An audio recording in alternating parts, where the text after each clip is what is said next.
కోయిట్లో నిన్న గత ఈరోజు అర్ధరాత్రి తెల్లారుదాము నుంచి వాన పడతానే ఉంది. సూపర్ అట్నే పని చేస్తాను ముట్రాలు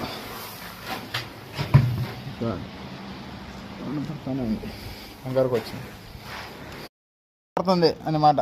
నేను ఒకటి స్టేటస్లో పెడుతున్నా వాన పడుతుంది. వానకే పోతున్నాం ముత్రాలు రోపు. నేను బండలు లేచి రావని 20 తారీఖు 25 ఆదివారం అనమాట. సమయం 8 భారతదేశంలో 10:30 ఇంటది. ఇట్లా బండ కట్టుకుంటా పోతే తెల్లమ్మ జాగ మళ్ళీ రోప్ పోసుకుంటా పోవాలి. చెక్కల మీద జాగ్రత్త తిరగాలన్నమాట.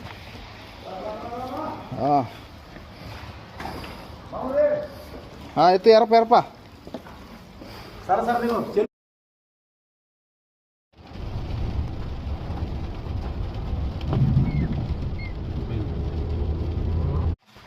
కోయిట్లో నిన్న గత ఈరోజు అర్ధరాత్రి తెల్లారుదాము నుంచి వాన పడతానే ఉంది. సూపర్ అట్నే పని చేస్తాను ముట్రాలు పడతానే ఉంది. అంగారికి వచ్చింది.